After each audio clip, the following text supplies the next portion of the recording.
देवता नर, जिसने साझा शरीर का निर्माण किया, सिक्स्थ यूनिवर्स के विनाश के बाद जन्मा था। शुरुआत में वो अनंत शून्य में भटकता रहा, जब तक कि देवताओं ने सेवेंथ यूनिवर्स और आज के मंदारिन यूनिवर्स की रचना शुरू नहीं की। सृष्टि की रोशनी से जाकर उसने देखा कि उसका डार्क यूनिवर्स देवताओं के रचनात्मक कार्यों से नष्ट हो गया था। इससे वो क्रोधित हो गया और उसने देवताओं से बदला लेने के लिए उनके बनाए सातवें यूनिवर्स को नष्ट कर दिया।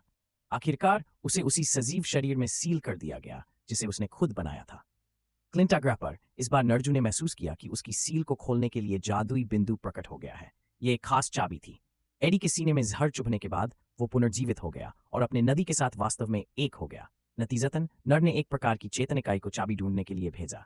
ये चेतन शरीर बहुत शक्तिशाली थे और आसानी से सजीव शरीरों को नष्ट कर सकते थे, जैसे वे उसी के लिए बने हों।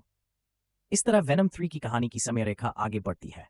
कहानी की शुरुआत में जो समय रेखा थी वो फिल्म के बाद एक ईस्टर एग बन गई, जहां स्पाइडरमैन के 3 नायक नहीं लौटते। इसी दौरान एडी गलती से डॉक्टर स्ट्रेंज द्वारा मुख्य मार्वल यूनिवर्स में पहुंच गया था। उसने मेक्सिको के एक बार में बारटेंडर के साथ बहुत खुशी से बातचीत की और बाद में अपने यूनिवर्स में लौट आया।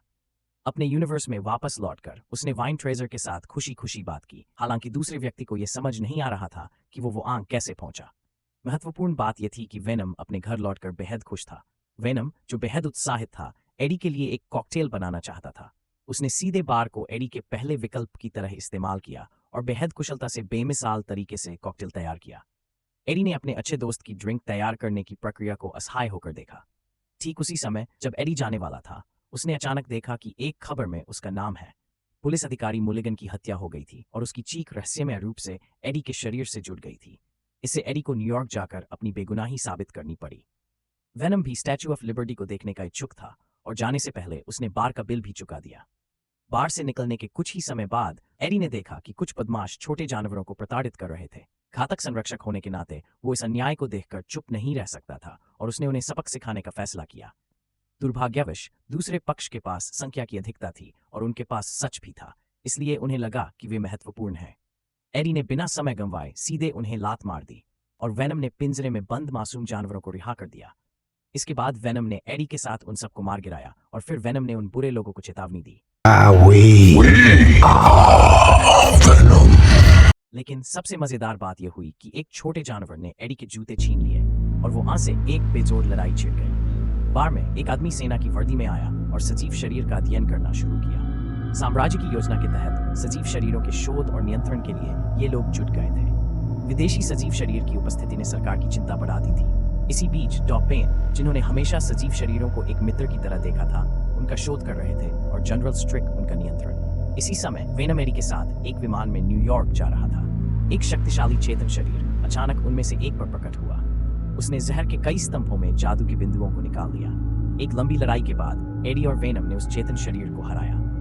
वेनम ने एडी को बताया कि उनका कोड चेतन इकाई को उन्हें पकड़ने के लिए आकर्षित कर रहा है और आगे की चुनौती का सामना करने के लिए वे फिर से तैयार हो गए। तभी उन पर सैनिकों ने सोनिक वेपन से हमला किया, जिससे वेनम घोड़े से अलग हो गया और दोनों फौरन पानी में कूद गए। सैनिकों ने भी पानी में छलांग लगा दी और उनका पीछा करने लगे। जल्द ही एडी को पकड़ लिया गया।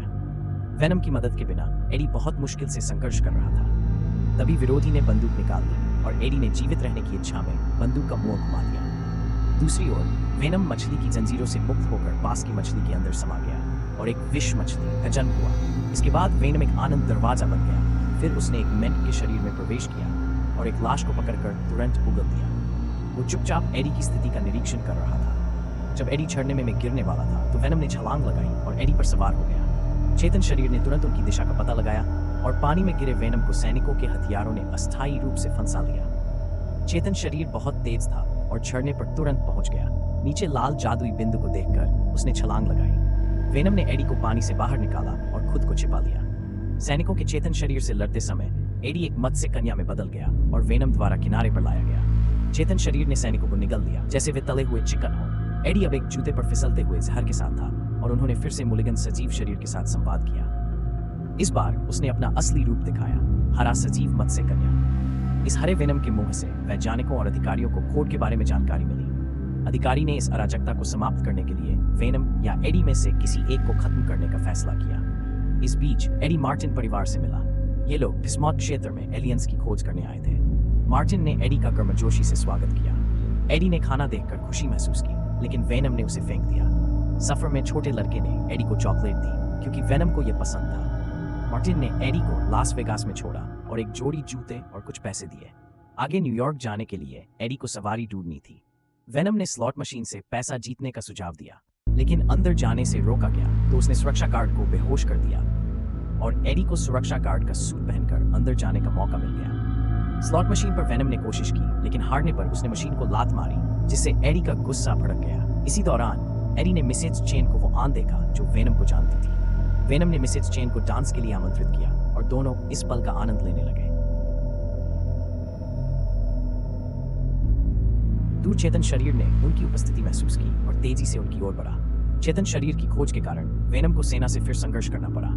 इस संघर्ष में हरा वेनम भी शामिल हुआ, जो चेतन शरीर से लड़ते हुए समय खरीदने में कामयाब हुआ। इस बीच सेना ने एडी को पकड़कर खप्टीवैन क्षेत्र में बंद कर दिया और मार्टिन परिवार भी वो आ पहुंचा। धीरे धीरे वेनम कमजोर होता गया। डॉक्टर सैडी ने वेनम का निरीक्षण किया। एडी ने तब मुलिगन से मुलाकात की, जिसने बताया कि सजीव शरीर का पृथ्वी पर असली मिशन नर को रोकना है।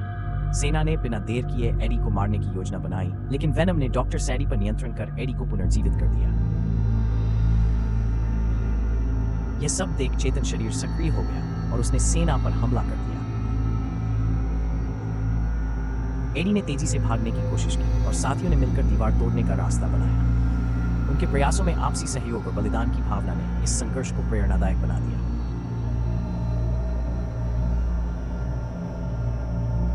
चेतन शरीर ने तेजी से खुद को पुनर्गठित किया। डॉर्ट पाइने ने अवसर का लाभ उठाकर उसे फिर से धराशायी कर दिया। यह छोटा सा समय मार्टिन परिवार को बचाने के लिए पर्याप्त था और चेतन शरीर ने खुद को फिर से संगठित कर लिया। इस बार उसने अपने साथियों को बुलाने का विकल्प चुना और शक्तिशाली ध्वनि तरंगें उत्पन्न की, जिससे सभी सजीव शरीर अलग हो गए। इस आवाज को सुनकर नर ने सीधे एक पोर्टल खोला और चेतन सेना को पृथ्वी पर भेज दिया। डॉ सैडी ने एक बार फिर अवरोधक सजीव शरीर को संयोजित किया। एडी ने देखा कि सजीव शरीर दबाए जा रहे थे, इसलिए उन्होंने और वेनम ने चेतन शरीर का ध्यान भटकाने का तरीका ढूंढने का फैसला किया। उसने हेलीकॉप्टर को संकेत दिया कि वो उनका पीछा करे और फिर वेनम ने पूरी तरह से खुद को पुनः संगठित किया और चेतन शरीर का ध्यान भटकाने की कोशिश की। वेनम ने देखा कि उसका चेतन शरीर उसे पकड़ने के करीब था। उसने सीधे अपनी बाहरी आत्मा की हड्डी फैलाई और गोला बारूद के बॉक्स के पीछे छलांग लगा दी। इसे देखकर हेलीकॉप्टर पर अधिकारी ने फायर करने का आदेश दिया। एक विशाल विस्फोट के साथ स्पष्ट चेतन शरीर को कोई नुकसान नहीं हुआ और उसने हेलीकॉप्टर को भी मार डाला। एडी ने फिर से हमले की तैयारी की। डॉक्टर सैडी ने एडी के साथ सहयोग जारी रखा। दोनों ने जमीन पर पड़े स्पाइरल को पटककर चेतन शरीर पर जोरदार हमला किया। फिर अधिकारी नीचे उतरा। एडी को भी चेतन शरीर ने निशाना बनाया। उसकी गति चेतन शरीर की तुलना में काफी कम थी और उसे सीधे पकड़ लिया गया। घुड़सवार सैनिक को नहीं पता कि क्या हो रहा है। उसने दौड़कर उसे गोली मारी। सैडी का सजीव शरीर सहायता के लिए बुलाने की कोशिश कर रहा था, इसलिए उसने उसे रोकने के लिए कदम उठाया। लेकिन जैसे ही उसने कदम बढ़ाया, उत्पन्न हुई तरंग ने उन्हें तुरंत बाहर फेंक दिया और गिरा हुआ सजीव शरीर सीधे खा लिया गया।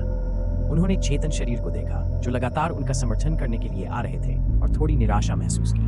वेनम ने एडी को विमान के मलबे में खींच लिया और बाहर चेतन शरीर की सेना को देखकर मन ही मन एक निर्णय लिया। एडी भी वेनम से अलग होने को तैयार नहीं था। दोनों ने आखिरी क्षण तक साथ लड़ने का निर्णय लिया। जहर पत्ते ने अपने हाथ फैलाए और इन चेतन शरीरों को आकर्षित करने का फैसला किया। जैसे ही वो अंदर गया, वो जल्द ही एक विशालकाय में बदल गया और अधिकारी के पास पहुंचा। उसे मजबूत एसिड का उपयोग करने का संकेत दिया ताकि इन समस्याओं का समाधान हो सके। अंत में वेनम ने एडी को अपने शरीर से बाहर निकाला और उसकी कोमल लेकिन सख्त बातें सुनकर लोग भावुक हो गए। जैसे ही मजबूत एसिड निकला, वेनम पिघलने लगा, लेकिन गंभीर रूप से घायल अधिकारी खुद को गिरने से रोक नहीं सका। वेनम ने उसे उठाया और एसिड का छिड़काव जारी रखा। वो और एडी पूरे 1 साल से साथ थे। एडी को इस अचानक अलगाव से बहुत दुख हुआ। आखिरकार वेनम ने दूर से एक दरवाजे का पैनल उठाया और एडी को ढक दिया, क्योंकि अब वो एसिड पाइपलाइन को यहाँ ले जाने वाला था। अधिकारी ने एक ग्रेनेड निकाला और उसे विस्फोट कर दिया। शक्तिशाली झटका लहर उन दोनों डॉक्टरों को निगलने वाली थी जो भागने की कोशिश कर रहे थे। दर्द ने महत्वपूर्ण क्षण पर हस्तक्षेप किया और पाइने में समा गया और बिजली की गति का उपयोग करके दोनों को बचा लिया। दूरी से ये सब महसूस कर रहे नर को भी बहुत कष्ट हुआ, क्योंकि जादुई बिंदु गायब हो चुका था और वो बाहर नहीं निकल सका। पाइने ने पाया कि वो फंसा हुआ था और दर्द ने उसका टूटा हुआ हाथ ठीक कर दिया, जिसमें असामान्य शक्ति थी। एडी कमजोर होकर जमीन पर लेट गया और अंत में उसे बचा लिया गया, लेकिन वेनम अब नहीं था। इस बार उनकी जीत के लिए सेना ने उसकी वीरता की प्रशंसा की और उसका पास वापस कर दिया और अब उसके अतीत का पीछा नहीं किया। सुधार के बाद एडी अकेले न्यूयॉर्क आ गया, जहां वो रात में स्टैच्यू ऑफ लिबर्टी को देखता हुआ सपनों में खो गया।